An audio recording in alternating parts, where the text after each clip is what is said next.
Hi, everybody, and welcome to another edition of Pro Line. It is conference tournament time in college basketball, one of the most fun times of the season for fans and for handicappers, too, because there's just a lot of different matchups that you can go through. If you enjoy handicapping, you can't find a more fun time of the year, in my opinion. We've got plenty to talk about, obviously, on today's show, and I'm going to do it with Jim Feist and with John Creighton. I'm Dave Koken. It's good to have you guys with us. Before we get rolling on the subject matter at hand, let's talk about some special offers we've got going this weekend. John, let's start with you. And what's shaking with Mr. Vegas? I know you got a gigantic play going on Saturday. That's right. It's tied into a total, Mr. Vegas, college tourney total of the year. You can get 7 days worth of plays for $15. It's going to include that monster total from Mr. Vegas, 1-866-896-1627. All right. Well, I've enjoyed a good season in college basketball. I'll just leave it at that. I mean, it's been a very good year, particularly on the big plays that we promoted here. Game of the year was a winner. The mismatch of the year was a winner. Underdog of the year was a blowout winner. And overall, it's just been tremendous. So if you want to get in on this, this is actually from a value basis. I think it might be the best offer I've put on here in years. $49 is the cost. And technically, you're signing up for my Major League Baseball early bird package, which gets you $49, gets you all of my April baseball action plays right through April 30th for $49. But you're getting a lot more than that because you're also getting my March Madness college basketball tournament package included at $0. Yeah, that's every action play I've got from now right through the NCAA tournament final game. It also includes the smaller tournaments and the rest of the conference tournaments. So you're getting all that, baseball and basketball, from now through April 30th for $49. That's, what, half a buck a day? It's an extraordinary offer. Take advantage of it by calling 1-866-896-1629. That's 1-866-896-1629. Jim, another real good Saturday for you. And, it's been like clockwork this year. Just a real nice, steady pace all season long. Well, thanks, Dave. It was nice to win on Saturday. I had two mediocre Saturdays, the two previous ones. But it seems like 6 days a week I've been doing really well. Well, last week was a little bit different. We won mostly every day. And we got the same thing going on this week. We're positive. I mean, last night, even in the NBA, we have a game of the month last night with the Spurs. They beat the Bulls. We're 27-15 NBA game of the month runs going right now. Here's what we got: the NBA and college through April 7th for $49. Now, I heard your package, Dave, and that's awesome. People should do it. It's for $98. They can get all your plays and my plays, and we just are doing great, and that's what they should do. They should call a number, 1-866-841-1655. You get all my plays through April 7th, NBA and college, for $49. Like Dave said, we're both on hot streaks, and I think you should buy both packages. All right. We will tell you about something you don't have to buy in a little while. But before we get into that, let's get to the Twitter question of the week. This is where you guys can get involved. You send us a question at Twitter or via Facebook. Twitter, you follow Jim Feist Sports at Twitter and friend us on Facebook at Proline TV. And if we choose your question, you'll be put in a drawing to win $100 worth of plays from a handicapper of your choice. This is a simple question. Any tourney wagering tips? All right, John. Any tourney wagering tips? It's a simple question. It's not a real simple answer, though.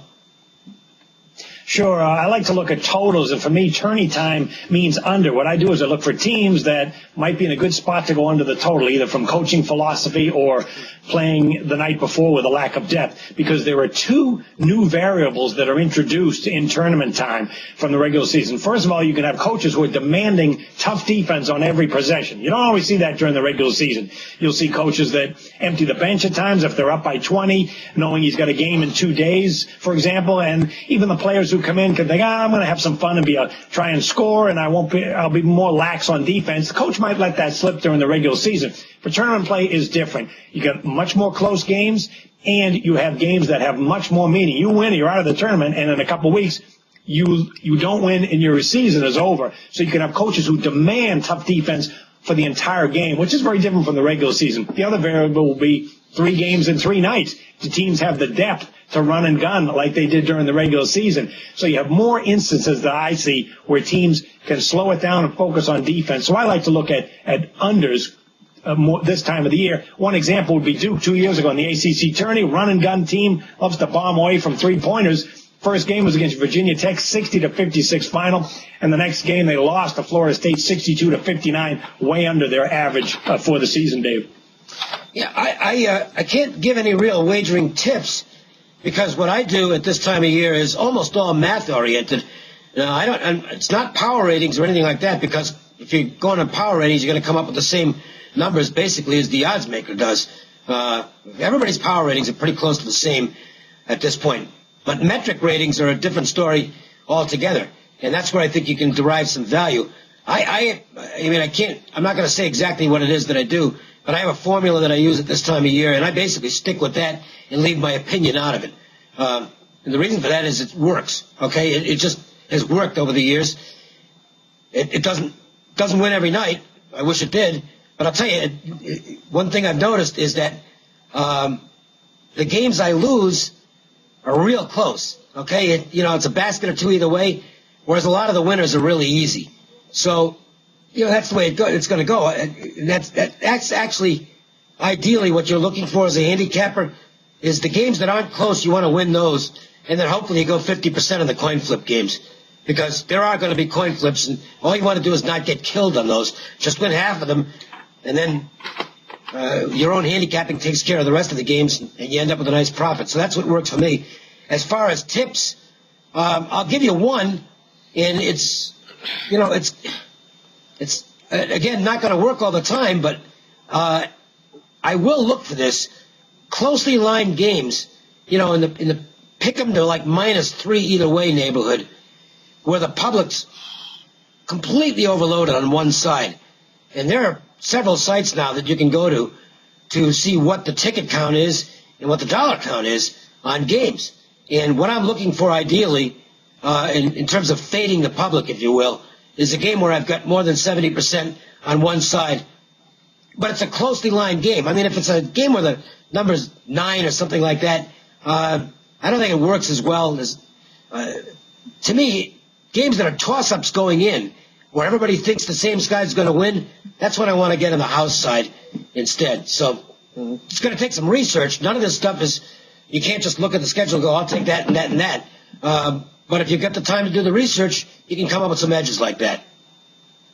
Jim, you got anything that you kind of like to do at this time of year? Well, first of all, I'd like to say John and yourself both had very excellent tips, and they both make a lot of sense, and we do know that they work.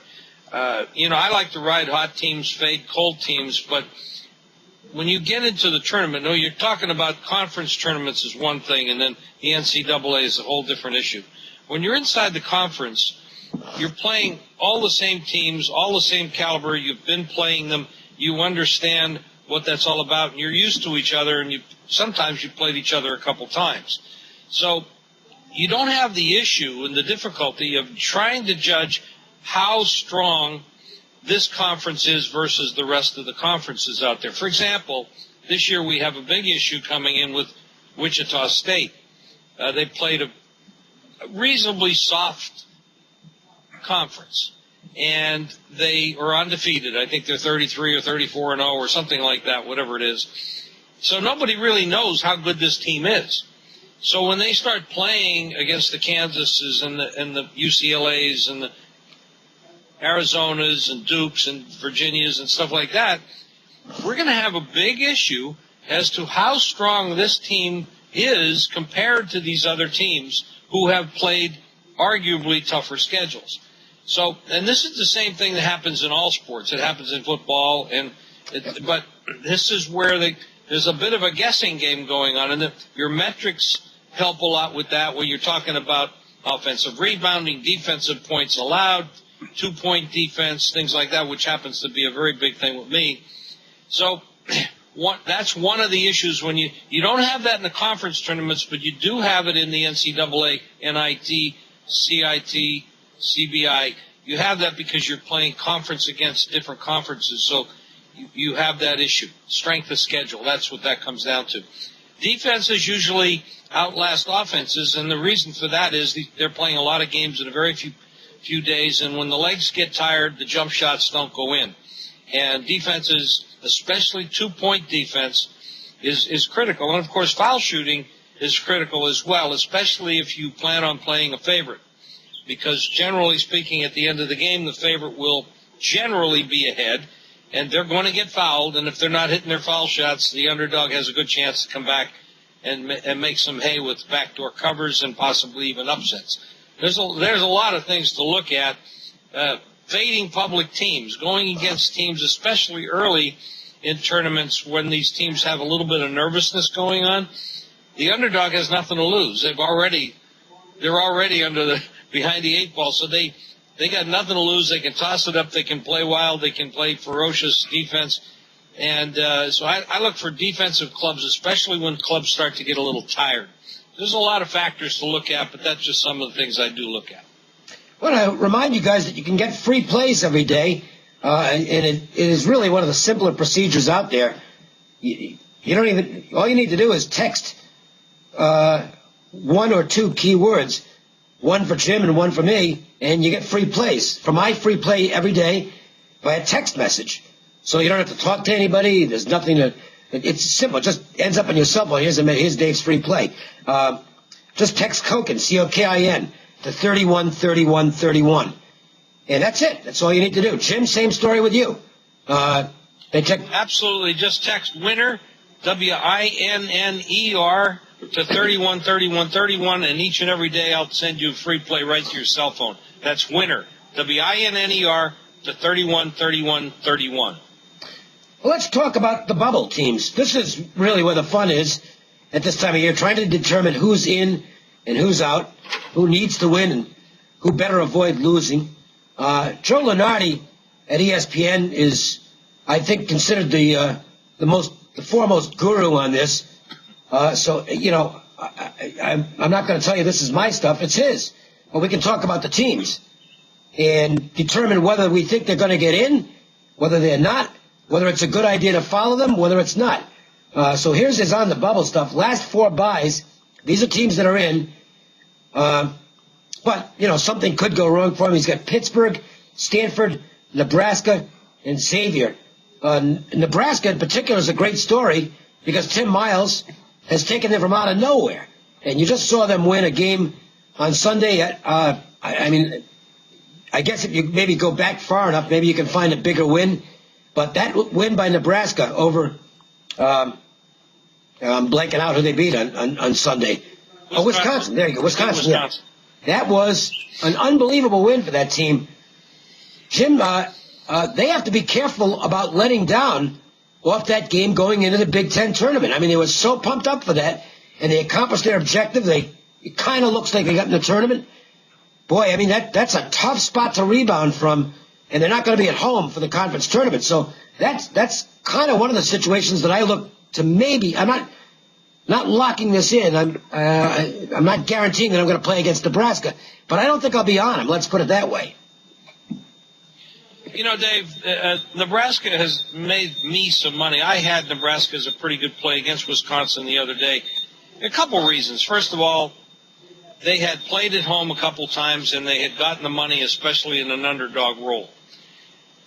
They're going to arguably be, I don't have the matchup or the lines in front of me right now, but they're going to probably be an underdog in their first game or second game, both games if they make a second game, in the tournament. So as an underdog, and Miles is using that to motivate his team, we have to keep going in this underdog role, which is a quote that he had, and nobody's giving them any respect. Well, they're capable. I mean, when they play their game, they're very capable. I didn't expect Wisconsin to be sky high for that game on Sunday. They already know where they're at. Yep. And they're a lot of teams, when that last game or last couple games before they get into the conference tournament, you see a lot of crazy decisions. And a lot of that comes from a lack of motivation. and I expected that from Wisconsin. I think they played actually a little bit better than I expect them to, but Nebraska was the winner. I think that's going to continue for Nebraska. I think they're going to be a great underdog play early. John, let me get your thoughts on one of these last four-in teams from Lunardi. He's got St. Joe's as a last four-in team right now. This is interesting to me because St. Joe's just lost they lost a bad game to LaSalle to end the regular season, a rivalry game. Jim's a Philly guy. He knows how those big five rivalries work. And, LaSalle's had a bad year, but I'm sure for them beating St. Joe's was terrific. So St. Joe's has got pressure on them now going into the Atlantic 10 tournament. Do you like that? This team, they've got to win a game, at least one, in this tournament, now that they lost to LaSalle. Do you like that with a team going in, or is that a red flag? I think it's good, especially when you look at the last month. How did they play with that pressure? Because they know they know the score on their record over the last few weeks. And here's what we see with St. Joe's over the last few weeks. They're playing very well. 6-2 straight up, 5-3 ATS run coming into the tourney. They already have a win over VCU, 69-62. They were underdog at St. Bonnie's, got the win straight up, very impressive 8th. And when I look at the overall team as far as stats, you can't argue with the kind of balance and offensive potency that they have. This team is 37th in the nation in shooting, over 47% as a team. That rounds out to 6th in the A10 in scoring, and they're tops in the conference at 48%. And their defense is no slouch either. They're 4th in points allowed. So the only weak spot I have with them, they're actually a senior-laden team, which is always an extra plus this time of the year. The only weak spot, though, is free throw shooting. They're pretty bad at 64%. Yep. If the game is close, that could kill them. But I like their track record the last month, and I think with the seniors, they can certainly stand up to the pressure. On the first four-out list, Lunardi has both St. John's and Providence. Well, one of them's in real trouble then because they're playing each other in the first round of the Big East tournament. So we can assume that one of those is going to get in and the other one's going to be dead. Minnesota's on the list. I'll talk about one team here, and that's California as a first four out. I think Montgomery is probably doing the worst coaching job of his life with this team. This guy's a great college coach. Tremendous success at Stanford. And, he did well with California last year. Knocked UNLV out of the tournament last year, if you recall. This team, for some reason, just hasn't come together. And I've watched a few of their games. They're just a team that just seems devoid of any real chemistry on the court. I don't want to blame that on the coach because ultimately it's the players who have to go out there and perform. And Montgomery knows what he's doing, but boy, he's just not gotten this California team to respond. So even though that's a first four out team, I don't really have hopes of them or expectations of them doing very well in the Pac-12 tournament that we're going to see here in Las Vegas. To me, that can be looked upon as an incentive for a team being a first four out. They know where they are. Okay, the players look at this stuff. And that should be an incentive for them, but I'm just not sure that they're playing well enough together for it to matter. Jim, Minnesota's on this list as well. Richard Pitino I think he's done a really good job in his first year as head coach of the Golden Gophers. But he's up against some real experienced coaches who've been through this a million times before in the Big Ten tournament. That's got to be a tough assignment. How much do you weigh tournament experience as far as the coaching goes? Tremendous experience because unless you have some assistants that you can lean on to give you some, of course he has his father, so there's he can get a lot of help there. I really don't think Minnesota's going to go anywhere. They started off 13-3. They're 19-12. Obviously, if you add that up, that's 6-9 since then. So they're just on a negative run. I don't think they're going anywhere in this tournament at all. And on the next four-out list, and these are teams that are going to have to do some damage in their tournaments. Southern Mississippi, probably going to have to win their conference tournament. I don't know if they can get in without that. Florida State has kind of limped on the stretch. Let's talk about the other two teams on this list. Missouri is on the next four out. I think they're just out. Frank Haith is not getting the scary thing about Missouri, and I know that if you've watched this team play, particularly away from home, you probably have the same impression. They don't give a damn. This is one of the laziest teams I've ever seen. They just don't play hard. I saw them play at Georgia, and I actually had Missouri in that game. They got completely run out of the building by a team that's not very good offensively. I learned my lesson and had a strong play on Tennessee last Saturday against Missouri. And you talk about getting in the rocking chair and coasting to a victory. That was about as easy as it gets.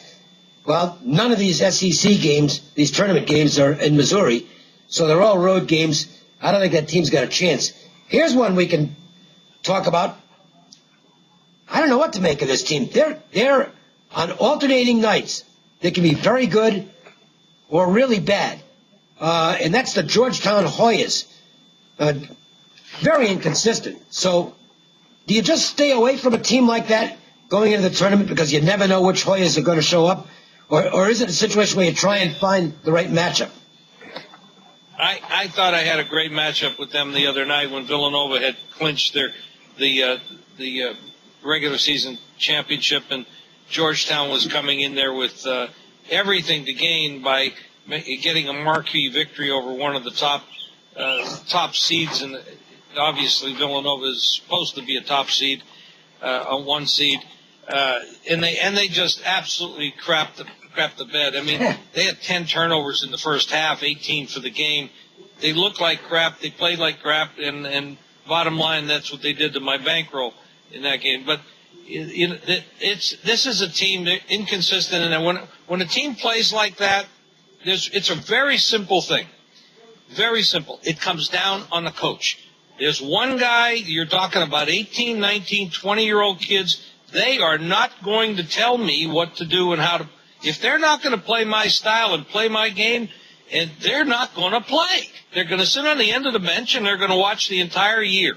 Because I'm the coach. It's my job is on the line. They're going to either play my game or they're sitting on the bench. It's the coach. If the coach can't coach, they're not going to play right. And he cannot coach on a consistent basis. You got the same thing you talked about California. Yeah, years ago, Montgomery had a great job, but he's not doing it this year. It comes down on the coach. You're not dealing with, like you deal with in the pros, guys that are making $15 million a year and they won't listen to anybody anyway. These are kids.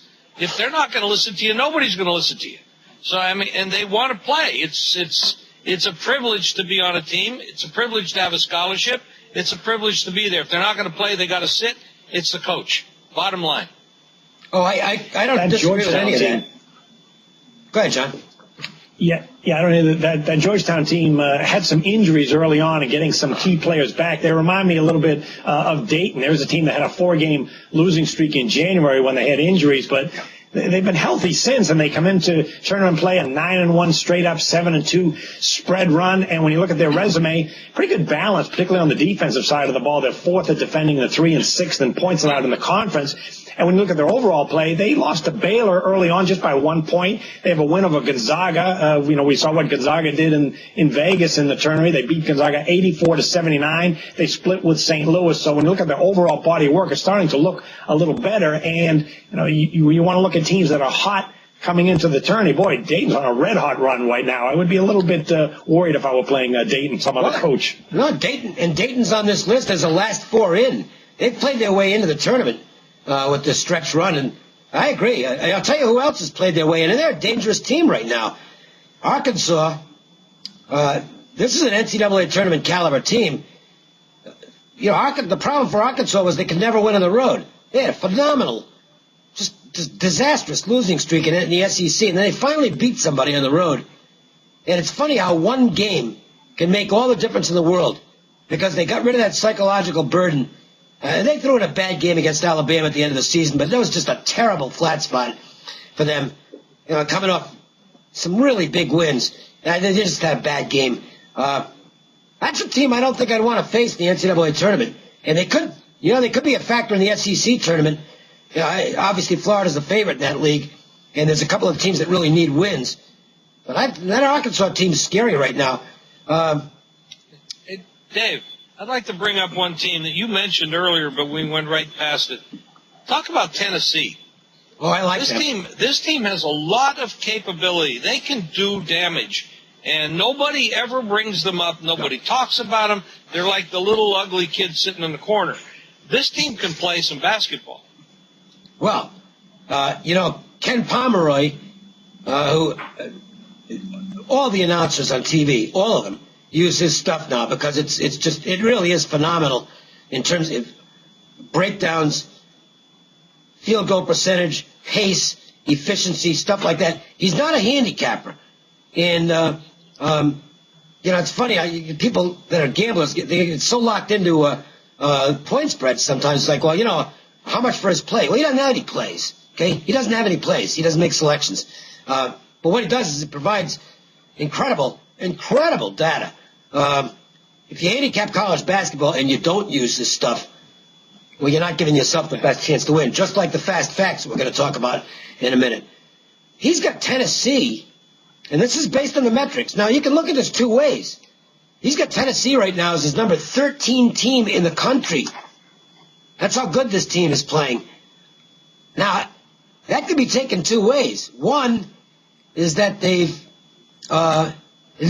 underrated, or two is that Quanzo Martin, their coach, maybe hasn't gotten what he should in terms of wins and losses based on the metrics that they've put together. And I have a tendency to go that route. I think this team is that talented and is that capable and has lost some games that they should simply not have lost. They're a last four-in team right now, which means they have to do some business in the SEC tournament. First-round loss for them would probably knock them out. That, to me, tells me that the coach has not gotten the most out of his talent. That's another good way to gauge what coaches are doing. I want to close on this before we get to the office, and that's the fast facts. Because, again, there's just a lot of – you can have the best opinion in the world, but if you don't have actual numbers to back it up, you're probably going to lose. These are times when data does matter. And your opinion certainly gets factored in along with that. But, Jim, those fast facts at this time of year, now that you've got a full season of data to use in coming up with these numbers, boy, they're strong. Well, I've been using them for a long time. A lot of people do not understand all the numbers that are there. There are seven different ways of creating power numbers, power ratings, if you will, on each team, and I have them incorporated in the fast facts. Now, obviously, I created it so I know how to use it, and it's free on the website, jimfeist.com. Just go there, click on fast facts. Click on the day you want to look at, and if you want to expand it, click on the team, and it'll expand, give you the whole log for the entire season. And it gives you the power rating of the team they played at the time they played them. It gives you, it's tremendous information. Go there and take a look at it. It gives you history. It gives you variances. When you look at how they do home and away at the bottom of the sheet, it's all there. I use it every day. There's no question. I use it in football. I use it in basketball. I do not use it in baseball. We don't create it in baseball. But it works for me. Now, you talk about Ken Palm, and there's other people out there that create power ratings and different things that they do. But Ken Palm looks at the metrics, offensive rebound and defensive 2-point, 3-point stuff. It's all very valuable. Yes. But you are not going to win money just with numbers, in my opinion. And the reason for that is very simple. The bookmaker's looking at the same stuff, and they're making adjustments. So when you get down to this time of the year, we all know as much as we all know about these teams, and we have power ratings in every situation. And you have to break it down further than that if you really want to win, because laying 11-10 against the bookmaker, and he knows the same stuff you know, you're probably not going to come out with much of a profit. But if you can find situational games, motivational games, depth games, coaching issues, that's how you break it down. So when you start looking at one game, it's not looking at a power. I made it 8 and they made it 6, so I'm going to bet the favorite. No, you don't. That's not going to work. That may work back in October, November, when the numbers are really soft. They're not soft anymore. No. So, So we all know what they are, and the bookmaker knows, the odds maker knows too. So you got to go through a lot of stuff to figure out what's happening in these games. Who's coming back? Who's injured? Who's playing better? What guard was limping around? Whose 3-point shots are going in? And all things you got to dig into each game, and there's 300 games out there that you got to look at. It takes a long time. It's 12 hours a day for me at this point. And when the Final Four is over, I'm going to say, whew, man, I finally get some. Now I can get some sleep, because it's easy in the NBA. You only have a couple teams to worry about every day, and especially when they get down to the playoffs. This is tough, but I enjoy it, and it's always been really profitable for me. Well, hopefully it's going to continue to be profitable. We expect it to be, and again, great offers to take advantage of. Mine is a combination of March Madness in basketball, as well as my first month of the baseball season. Technically, you're paying for the first month of the baseball season, $49. All my action plays through April 30th in baseball, but included with that is the entire March Madness package in basketball. You'll get every one of my action plays in all the college basketball tournaments, not just the NCAA. There's money to be made in the little dances as well.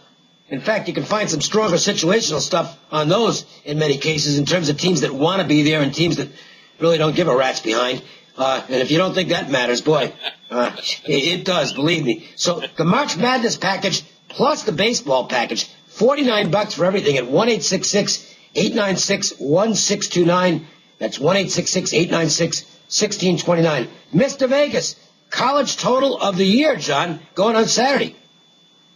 The Tourney total of the year. That's right. You get 7 days of service, NBA and college with Mr. Vegas. 7 straight days going to include that blockbuster Tourney total of the year. All this for $15 from Mr. Vegas. 1-866-896-1627. And Jim, similar offer to mine. And Saturday, you've been crushing it on Saturdays. So people are going to make back their very small investment basically right away with this. Well, yeah, I mean, unless you're betting one small grocery dollar a game, if you're betting anything substantial, you're going to win some big money.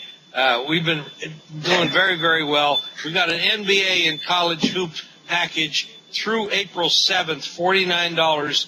You can start winning right away just by calling 1-866-841-1655. You can always come here to the website. We have a lot of offers there for you to purchase each and every day. That's jimfeist.com. Just make the phone call to get that special package, 1-866-841-1655. And don't forget, if you want free winners each and every day, just text winner to 313131. All right. I think we're done with this round of Pro Line. When we do this next week, we will have a field of 68 to talk about in the NCAA tournament.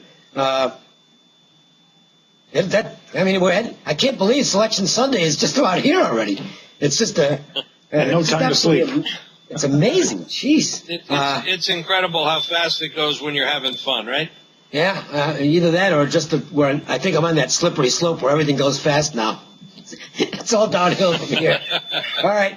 That's it for us. I know about that. Yeah, no. Thank you. This stuff keeps us young. All right, that's it. So thanks for watching, guys. With John Creighton and Jim Feist, I'm Dave Koken. Pick some winners, and if you can't pick them on your own, make sure and call us. We'll see you later.